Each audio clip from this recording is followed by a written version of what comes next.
चिड़िया बनी कुली।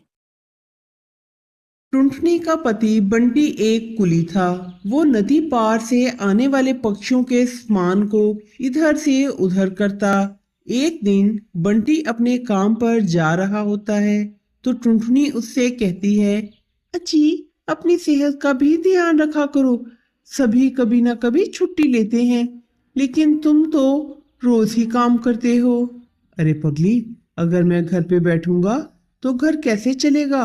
और वैसे भी तू माँ बनने वाली है, बच्चे होंगे, हमारा हर्ष भी बढ़ेगा और उनको अच्छा मुस्तकबिल फिर हम कैसे देंगे? आपसे तो बात करना ही फजूल है। ये लीजिए पोटली, इसमें मैंने रोटी और चावल रखे हैं। इनको समय पर खा जरूर लेना। नहीं टुनटुनी, आज मेरी तबीयत कुछ ठीक नहीं है। मेरा कुछ भी खाने का मन नहीं कर रहा। काम से आऊंगा तो खा लूंगा कुछ। वो खाना लिए बगैर ही काम पे चला जाता है। टुनटुनी को क्या पता था कि उसकी बंटी से ये आखिरी मुलाकात है। उधर बंटी बेहोश होकर बहती नदी में गिर जाता है और डूबकर मर जाता है। ये क्या हो गया? सब कुछ एक पल में ही खत्म हो गया। अब ये बच्चा किसे अपना पापा कहेगा? मैं तुम्हें कई बार समझा रही थी, अपनी सेहत का ख्याल रखो बंटी, लेकिन तुम मेरी बात मानते ही नहीं। अब मैं क्या करूंगी बंटी? समय गुजर जाता है और टुनटुनी एक बच्चे को जन्म देती है। एक दिन टुनटुनी के पास एक डाकिया खत लेकर आता है। अरे, ये खत तो कड़कनाथ सेठ की कंपनी की तरफ से आया है और मुझे बंटी की जगह कुली की नौकरी दी गई है। मुझे अपनी बेटी के मुस्तकबिल के लिए ऐसा करना ही होगा, फिर ही तो इसे बेहतर मुस्तकबिल दे पाऊंगी।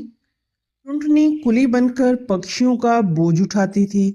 जब भी कोई मुसाफिर पक्षी आता, टुनटुनी तेजी से उसकी तरफ जाती। बहन जी, क्या मैं आपका ये बोझ उठा लूं? अरे, तुम भी तो एक चिड़िया हो, क्या तुम इतना बोझ उठा सकोगी? हाँ हाँ बहन, मैं इस बोझ को उठा लूंगी। मैंने अपनी जिंदगी में न जाने कितना ही बोझ उठा लिया है। ये बोझ तो उसके सामने कुछ भी नहीं है। क्यों, क्या हुआ? और तुम अपनी बेटी को लेकर यूं क्यों घूम रही हो? तुम्हारे पति कहाँ है? क्या वो कुछ नहीं कमाता? आप क्या करेंगी मेरी दुख भरी कहानी सुनकर? यहाँ बहुत से पक्षी आते हैं और मेरी दुख भरी दास्तान सुनते हैं, लेकिन कोई भी मेरी मदद नहीं करता। तुम मुझे बताओ, मैं तुम्हारी मदद जरूर करूंगी।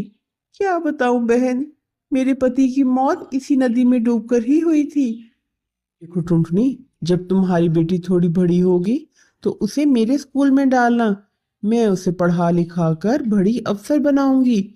मैं तुम्हें अपना पता दे देती हूँ। वो बुलबुल चिड़िया टुनटुनी को अपना पता दे देती है। फिर कई साल यूं ही गुजर जाते हैं। एक टुनटुनी घर की सफाई कर रही होती है। बुलबुल मैडम का दिया हुआ पता नजर आता है। अरे, ये तो वही पता है जो मैडम जी ने मुझे दिया था। अब मैं अपनी बेटी को लेकर मैडम के स्कूल जाऊंगी। टुनटुनी अपनी बेटी को लेकर उस पते पर पहुंचती है। मैं चाहती हूँ मेरी बेटी पढ़ लिख कर बड़ी अफसर बन जाए मैडम जी, और उसे मेरी तरह जीवन में संघर्ष ना करना पड़े। हाँ हाँ टुनटुनी, तुम निश्चिंत रहो, मैं तुम्हारी बेटी को अच्छी तालीम दूंगी। टुनटुनी अपनी बेटी का एडमिशन मैडम के स्कूल में करवा कर निश्चिंत हो जाती है। बेटी का मुस्तकबिल उस जैसा